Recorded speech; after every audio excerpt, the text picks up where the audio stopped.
Hello friends, this is Adam with Movie Guy 365, and today I'm going to give you my February 2022 movie recommendations.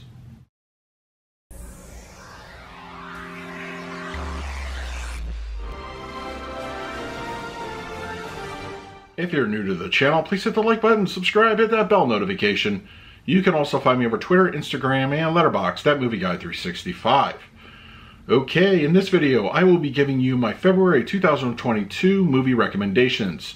If you're a subscriber or follower of the channel, you know that typically when I talk about movies, it has to do with a 4K disc, picture, audio, that sort of thing. But I thought just once a month, I would give you movies I watch in my off time when I'm not trying to review something. And hopefully you will find something in my recommendations that you could watch for yourself and enjoy. So let's not waste any time, let's dive right in. So my first one is, of course, it's a classic, and I think a lot of people have seen it, but in case you haven't, that is Woody Allen and Annie Hall with Diane Keaton. Honestly, this is probably my favorite Woody Allen film. I'm not really a big Woody Allen fan to begin with, but I do like certain of his movies. But you could definitely say that he knows how to cast his films. This pairing between Keaton and Allen is fantastic. It has such great witty dialogue, of course, talking about Allen's life. And, you know, I love the fourth wall breaking that happens in this. This is probably my favorite part of the whole film. And Diane Keaton is just adorable in this. I love her character so much. And, of course, this was one of the early films I saw her in, and it stayed with me, you know, from all her performances since then. I just always go back to Annie Hall. But it's a great film. No real frills on the Blu Ray. Hopefully one day they'll do an upgrade. But I like this one a lot, and you know, even if you're not a Woody Allen fan, if you're just sort of lukewarm like I am, I would give Annie Hall a shot. It really has a lot to say, and I think it does so in a clever manner. All right, this next one, of course, is from director Jon Favreau, and it stars Jon Favreau, and that is Chef. The cast in this is fantastic. Of course, this was made around the second Iron Man, so like when he was off, you know, right after he filmed Iron Man 2. Of course, it has, you know, Robert Downey Jr., Scarlett Johansson, Sofia Vergara. I like the movie. John Leguizamo. I mean, it's really a great cast. It's about a guy that just, you know, was like kind of an up-and-coming chef, and then something happened, and he's now working in a food truck, where he owns a food truck.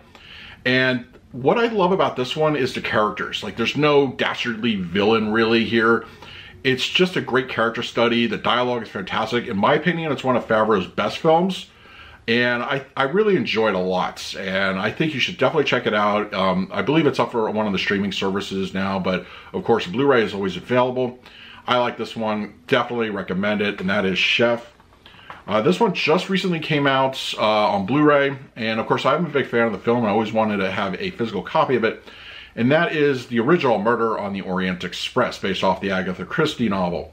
What I like about this one, of course, it's got a fantastic cast, but Albert Finney as Poirot, I think he is great. He's so cool in this, and it's really just a great, you know, it's a mystery that if you don't know going in, I think it gives you a fair chance to kind of solve the mystery, you know, for yourself. But I enjoy the cast a lot. And of course, they did a remake with this one with Kenneth Branagh, which just had a sequel to Death on the Nile. That one's fine and everything, but if you really want great, you know, just a great dialogue and great, you know, mystery and characters, and of course, Albert Finney, I highly recommend you check out the original Murder on the Orient Express. It is really fantastic. This next one is from director-writer Billy Wilder. And I could say a lot about Billy Wilder. I mean, I grew to watch his movies later on, and of course I found a new appreciation for them. And he can do everything from comedy to serious. And this is definitely, I have two examples here. Double Indemnity.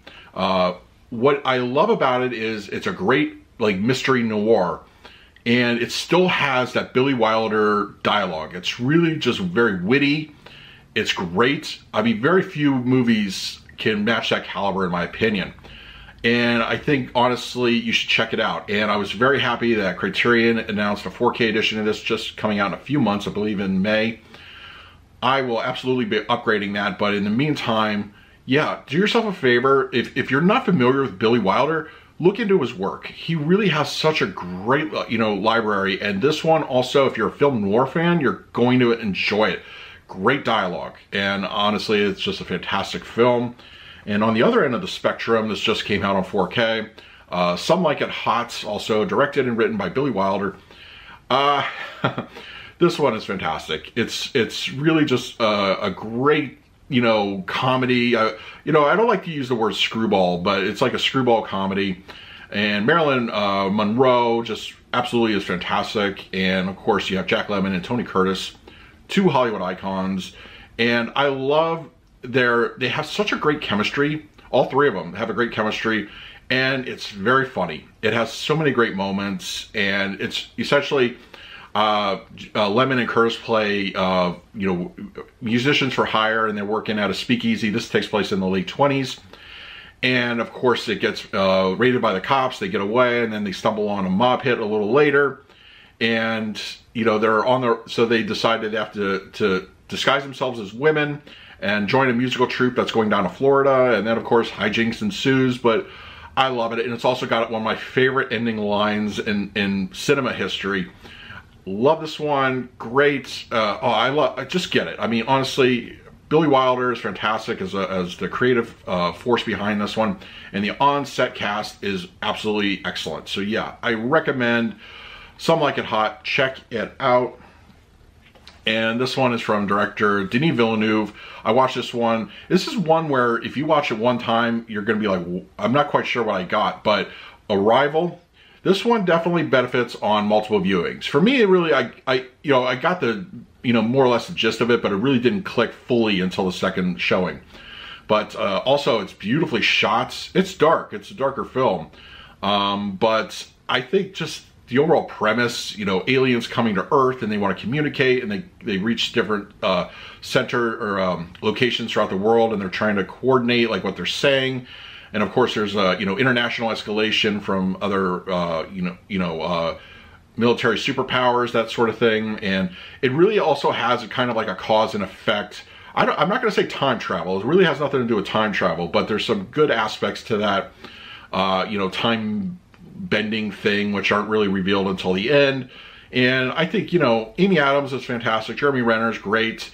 You know, it's kind of a somber piece. There aren't jokes or anything in it, but I think the movie definitely has its own, you know, thing to say, and it really is just something you should check out. I recommend it. It's a good, heady sci-fi film, and yeah, check out Arrival. I recommend this one very highly.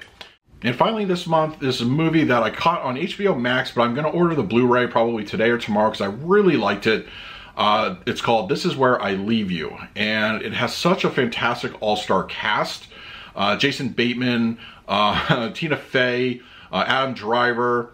There's, I mean, honestly, Jane Fonda. Wow, Jane Fonda looks fantastic in this. But it's a great family piece. You know, it's about kind of a dysfunctional family that are coming together after the father passes away. And the mother wants to do sort of a Shiva thing, but, you know, ultimately it's just about keeping the family together, catching up on where everybody is. And I just love the writing in this. I think it really has so many good character moments, and if anybody who has a big family is definitely going to relate to this one. I like this one a lot. It really left an impression on me, and I was surprised. It came out in 2014. I had honestly never heard of it, but that just goes to show you, if you kind of flip around on a Saturday night, you're going to stumble on a gem or two. But This Is Where I Leave You. Yeah, check it out. If you have HBO Max, watch it on there. But if you haven't already, I mean, you know that it really has so many cool characters, and I love it. I think it really is fantastic, and yeah, I'm anxious to get my hands on the Blu-ray edition of this movie. So those are my movie recommendations for February 2022. Now it's your turn in the comments section below. What would you recommend to me that you want me to watch and hopefully cover in a future video? Let me know. And also, if you're interested in any of these, I will go ahead and leave an Amazon link in the comments section below. If you use it, it really helps out the channel. So until next time, this is Adam with Movie Guy 365. I will see you at the movies.